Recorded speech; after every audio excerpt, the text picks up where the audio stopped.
Thank you. Simmer. No, thank you. No, thank you. Good evening and welcome. That's okay, that's fine. Welcome to your Tuesday Mustard Show. We're here at reception in the Archant headquarters. So glamorous. And we've got a wonderful, wonderful crowd of people watching us. Thank you very much indeed. So if they're a bit noisy, sorry, but they've obviously come in to get out of the cold. How are you? Well, I'm okay. We were talking yesterday, actually, about Miserable Monday. No, Blue Monday. Blue Monday, yeah. Do you suffer from the January blues at all? Well, I didn't, and then I did, and then I didn't, and now I suspect I am again, because I had the most gorgeous break over Christmas where I had 10 days off, where I could wake up in my own bed rather than the alarm going off at 3:45. Well, whose bed are you in normally then? Sadly, my own. Oh, I see. Gosh, no, that would be wonderful. No, but I can wake up... No, I'm always waking up in my own bed. Let me rephrase that. Yeah, but I could stay in my bed until a reasonable time, and I could get up when the alarm went off at 8 o'clock, and that was bliss. Yeah, now I'm back into the cycle of 3:45 in the morning, and it's so dark and it's so dank and everyone's so miserable at that time in the morning. I've got the January blues. How about you? No, I'm really happy. Well, you're depressed all year round, Well, aren't you? I'm depressed all year round. I actually quite like it when people are miserable because it makes me feel better. That's what I love in a about perverse you. sort of way. Because when I come and sit down here, most normal people, of course, of which you're not, when you sit down and they say, well, how are you? Yeah. And you don't ever go back and say, oh, I'm feeling dreadful, because it's not really etiquette, is it? You say, I'm fine, even if you feel absolutely awful. Yeah. I sit down here and you say, how are you? And I say, oh, I'm dreadful. And your face lights up. Yeah, I know. See, there you are. But that's life, isn't it? Yeah. So I love January and everybody being miserable. Yeah, so thanks wherever very much. you are, we hope you're feeling really blue. Yeah. Right. Well, shall we find out what's coming up on the menu? Our queen of craft, the fantastic Vanessa Norris, is once again attempting to help you get organised with homemade storage drawers. City College Norwich delivers another report in their Love Norwich series, and today Jess Steinman samples some nightlife at Mr. Postle's. I meant to say storage jars, sorry. The team from Inspired Youth drop in to tell us how their recent boost in funding is in their... No, And Helen McDermott, she can move over because here, live in the studio, will be my leading lady model actress. There she is on the screen, gorgeous Zulu warrior poet Donna Africa. Well, that was great, wasn't it? Good. Could you keep up with us? All you need to know, really, is there's a Zulu warrior. She can do everything. She's wonderful with her words. She's a performer. She's a singer.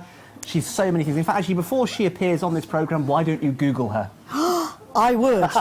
It's interesting, yeah. Right, OK, well, before we get started, we've got time for a very special update. Yes, last Tuesday, you may remember, we were joined by Paige and the gorgeous Labrador Max from the dog. Oh, dear, I look hideous there. The dog looks lovely.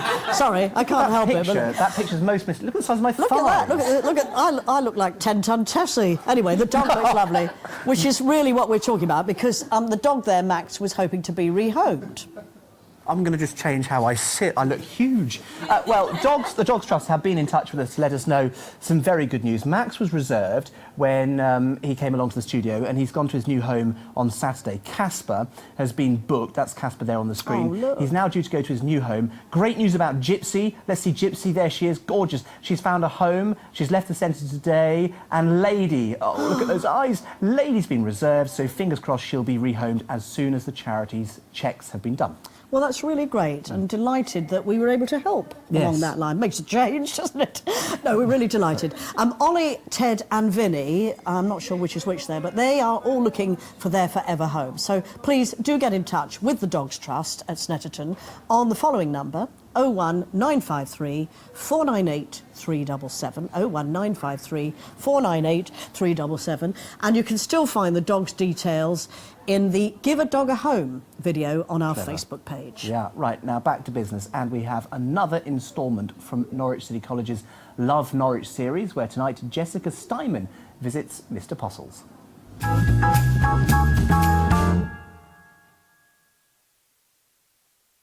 Music and nightlife is a massive part of the fine city of Norwich. Today we're here at Mr. Postle's to experience their open mic nights and hear a bit of the background about the place itself. It's just something different, Mr. Postle's. Like, it's not like a standard bar, it's got something different to it. And it's just an interesting mix. We do food here, we do cocktails, we open late, we do daytime stuff, we do different events. There's a real good mix of stuff going on, not just one particular sort of part of nightlife. In terms of events at Mr. Postle's, we have music 7 nights a week.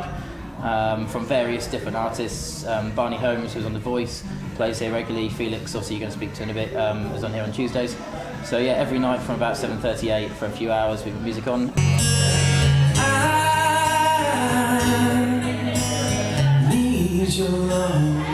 I want to release my own music, so I want to come up with a couple of new albums, release my own music and get onto not massively famous, just comfortable. Well, I do a lot of covers. Covers the bread and butter for me at the moment, but I do write in my spare time whenever I get it. This open mic's been running about 6 months at Mr. Postle's. I did a couple of months at number 79, and then it got moved to here. Through a decision that me and Kia both decided upon. The reason behind the theme at Mr. Postle's was part of the owner's idea, really. It was just something they were interested in. It also really gives a really good scope for decoration, theme nights, cocktails, everything really you can work around that idea. Similar to places like Cuba have the Cuban theme, and there's a lot to kind of expand from there. We can expand really well from that, from furniture to decorations. The cocktails that we've seen have got quite a lot of different sort of potion style things going on with them. It just gives you a lot of scope to be quite interesting and not be as bland as some places can be. We do stuff like gin tasting, we do wine tastings, and different events, and obviously if there's things like Halloween and New Year's Eve, we'll do special events. It's a good venue, nice size, nice and chilled out in the week, and that's what you want for an open mic. And it's got the ability to go really big if you want it to. I had one in Dis for 4 or 5 years, something like that. I just did it because there's nothing else to do on a Thursday night or on a Tuesday night, which we do here. And it's nice to sort of see other live music, because as a musician you don't get a lot of chance to go out and see artists when they're doing their gigs, because you're always doing them yourself. So yeah, it's just get a bit of social going. And the most regular is Lydia Lee. She's brilliant. I saw her busking in Norwich last Christmas. She was unplugged and she couldn't really hear her, so I put her through my speaker on the street, and I could hear her, and she had a great voice, and I suggested she come down, and she's been coming ever since.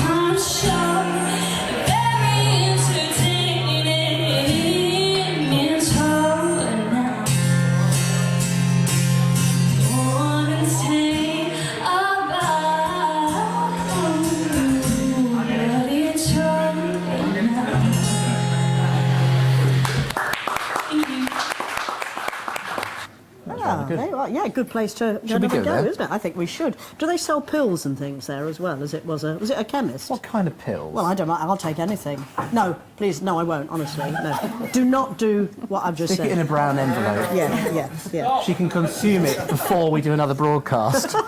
She might cheer up. Now, Inspired Youth was founded... There's nothing that's that strong, is there? Inspired Youth was founded in 2010 as a project with the sole purpose of engaging local businesses with young people. The initiative has built up a network of interested teachers, career advisors, providers, and is there somebody looking at us in the background? Oh, he's gone. Where was I? Yes, career advisors looking to work together on career-based activities for young people of all ages, and has recently scooped a top prize of £25,000 in the Aviva Community Fund competition. Joining us now to tell us more is the CEO, Natalie Davis, Managing Director of Open Contact, and Business Mentor for Inspired Women, Fiona Temple. Hello to both of you. So this sounds very positive. Tell me what it's all about. So Inspired Women is one of Inspired Youth projects that we run.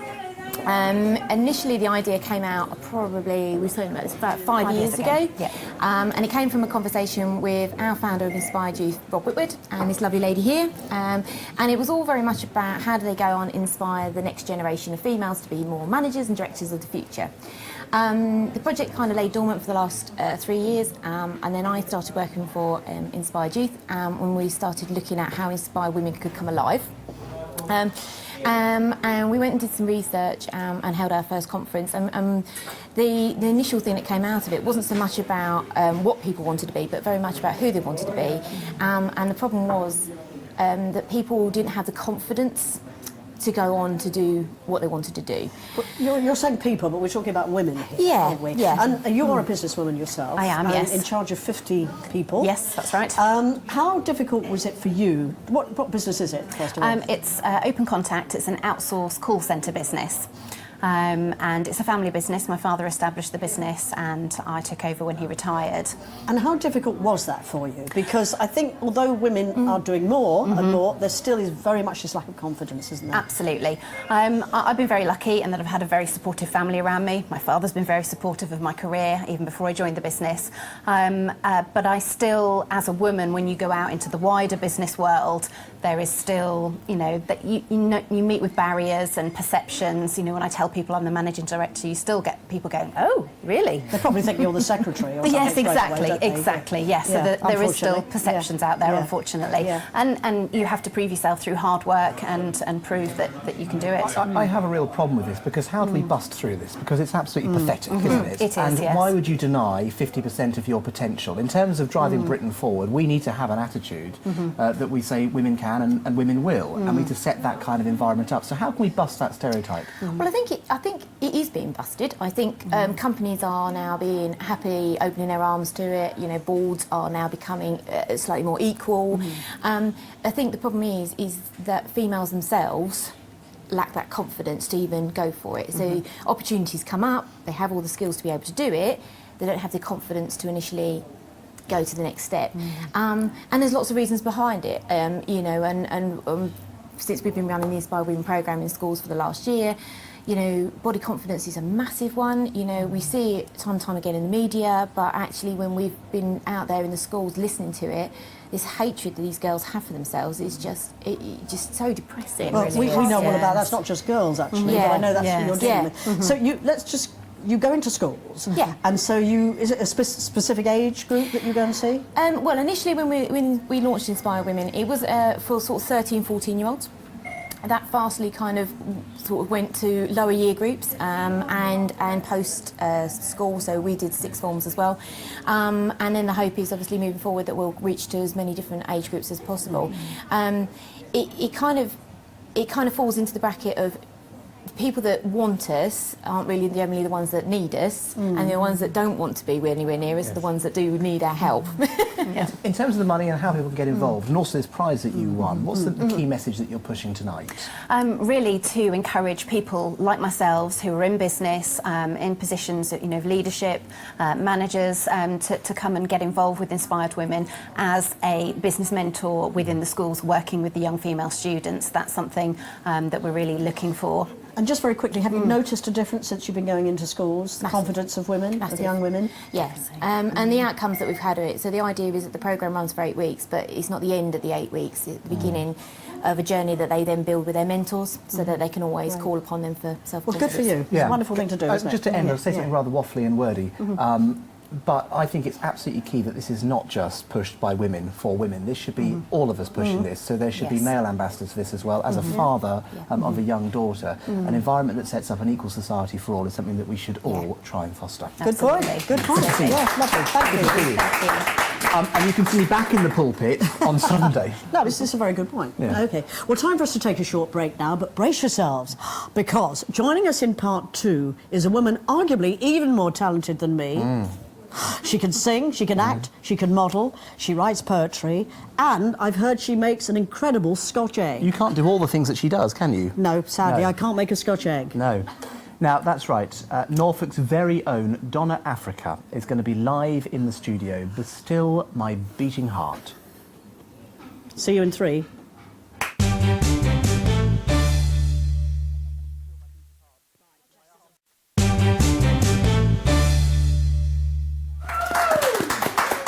Thank you, and welcome back to your Tuesday Mustard Show, where myself and Nicholas Conrad are striving to spread a little bit of sunshine into this boring old Tuesday. Well, Helen, never mind sunshine. Things are about to get really hot. Yes. Really hot. Forget Susie Fowler-Cromer and Helen McWhisbeach, because we're joined in the studio by the myth, the legend, the gorgeous Donna Africa. Hello. Nice to see you. Nice That's to what I see you. say. Now, in terms of your success, you've had a huge amount of success, haven't you? Really? Well, you have, and Thank you. you've made yourself a fixture on television programmes. But I've got some exclusive news for you. Donna Africa will be appearing. We can't say too much about this. She will be appearing on Come Dine With Me. I don't know if you're going to be cooking sausages or cordon bleu, but anyway, you are appearing on Channel 4, which is great, and you've appeared on so many other programmes as well. But we're going to talk about your poetry today. So how did you get into poetry? Well, basically, I was a very shy girl, believe it or not, and I love English and literature, and I found pleasure in words and also to express myself, because sometimes I found it hard to express myself, and I sort of got back into it again later on in life when I had something to say. Yes. You know, when you've had a life, you've got something to say, and you've had experiences, and I feel that some of my poetry, I can relate to what other people have been through. Like what, for example? I mean, well, like losing loved ones, love, life, laughter, liberty, freedom. But I suppose you're whipping them up into a frenzy. So in terms of like the poetry, and when you're sitting there and you're thinking about writing poetry, I don't know how, because it's so random, isn't it? I mean, what do you write about? You might sit there thinking, I'm going to write about chutney, I'm going to write about wildebeest. I don't know. What do you actually write about? And how do you get inspiration for a poem? Well, my first poem, which I performed, which got through to the X Factor, was called Asimbadanga, which is inspired by the Zulu warrior, the great King Shaka Zulu. Oh, he had balls. He had a spear. He had a Really? spear, and let's keep it clean, please. Yes. We are British. We are British. Yeah. So basically, it was inspired by a great Zulu king, Shaka Zulu, and he inspired me to realise my dreams, to go forward with what I want to conquer and materialise and realise that I always wanted to be an actress and stuff like that. But my parents couldn't afford drama school or anything like that, and we were travelling all the time, so I never had a stable upbringing, always travelling, so I never had time to do the things I wanted to do. Then I was a young mum, then I had a child, then I had a baby, I worked, so it's never too late. Absolutely. No, indeed. Dare I ask, because I think we're probably about the same age. I'm sure you're younger. I'm sure you're younger. No, I'm sure I'm not. No. What is it that you've enjoyed most of all? Or are there some sort of things that you've sort of perhaps self-loathed along the way or not necessarily enjoyed? What I enjoy most, I think, is meeting people, laughing, sharing, communicating, social networking, showing that you can do it at a later in life, that it's never too late. And I enjoy writing, I enjoy performing. Okay. Well, I'm going to give you a couple of shameless plugs for your poetry in the competition that you're in in a moment. But first, back more from Donna Africa on the Mustard Show tonight, because it's lovely having her with us. Indeed it is. And while we take a couple of minutes to teach Donna one of my limericks... Oh! Don't worry. No, I don't think I'm going to. You can check in once more with our Princess of the I have to be careful about this. Of the Pritt Stick. I was more worried about saying Vanessa Norwich, in all honesty. She's still on her mission to help us get organised for the new year. And tonight she shows us how to make something that we all want in our homes, some beautiful storage jars. So, let's get crafty. OK, so welcome to 3 new Crafty Makes 2017. What we're going to be doing is getting organised. I love this time of year. I love it because there's an optimistic air. And we all want to hit the ground running, don't we? So the best way that we can do that is declutter and restyle at home. So, without further ado, let's get crafty.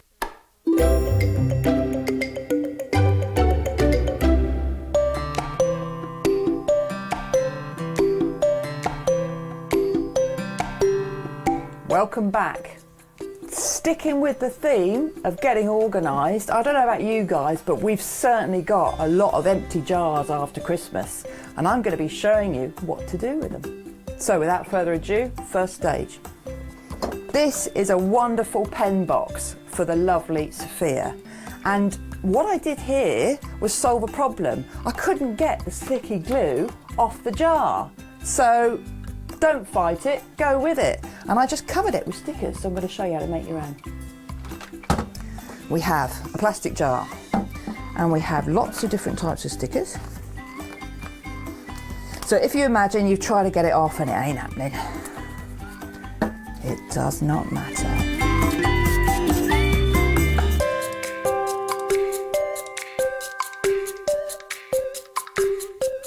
So you get the gist, like that. And then what we're also going to do is we're going to label it. And I'm going to use this as my funds for camping, because we loved it so much last year. So get yourself your little ink pad, and I'm going to put the money sign on. All right, glue gun, where are you, little baby?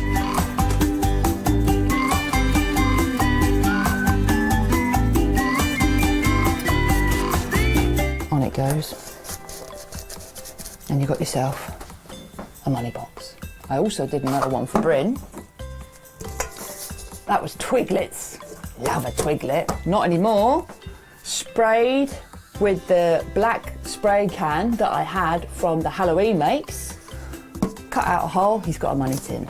And then also you've got the marvellous little dinosaurs. I just love a dino, who doesn't?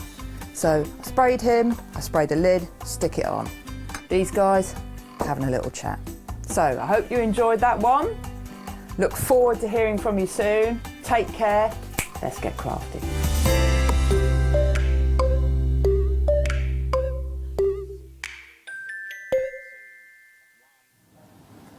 No, it's a good idea, isn't it? I wonder if you could decorate a bucket like that. Well, of course you could. Or anything you could do. Do you think? Yeah, I think so. I think I'd be... Make it look a bit more attractive. Well, we'll have to give her a bucket and see what she does with it. That's what she I think we should. She We'll can try decorate that her bucket next. next week. Yeah. Okay. Yes. Right. Now, 3 of us are off to Prince of Wales Road at the end of this show.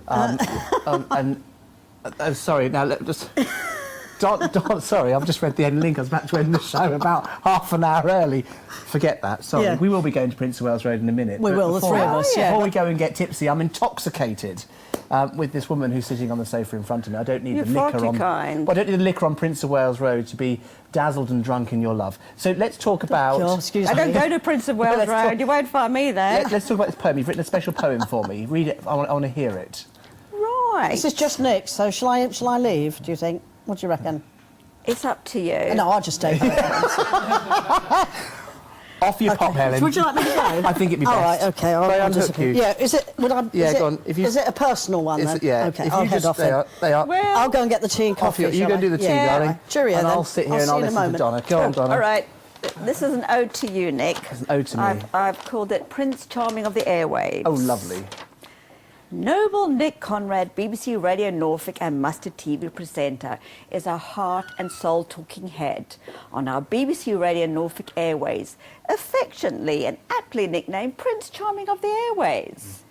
As on his popular BBC Radio Norfolk morning show, flamboyant Nick shares the topical topics of the day to get the whole county a chin wagging and a talking, as he invites his listeners to call in to have their say. Compassion and empathy. Now, you got to do the facial expressions, Nick. Compassion and empathy are his moral code and compass as he guides and advises his troubled listeners who are in great despair and need of a listening, caring ear. As Nick Conrad, our BBC Radio Norfolk presenter, is always there. As Nick is confident and at ease at being our agony aunt one moment, then to playing the debonair devil's advocate as Nick delights in a good old-fashioned hearty debate. This is the best bit now. Yeah. So you can... Here we go. Nick is passionate about the Norfolk people's problems and their ongoing plight, as our Nick Conrad tries to put Norfolk to rights. On the BBC Radio Norfolk, as he is our Norfolk noble knight, he will fight the good fight with all his might, as Nicholas means victory of the people. Noble Nick proudly and regally lives up to his Greek name and well deserves my penned poem and his acclaim to fame.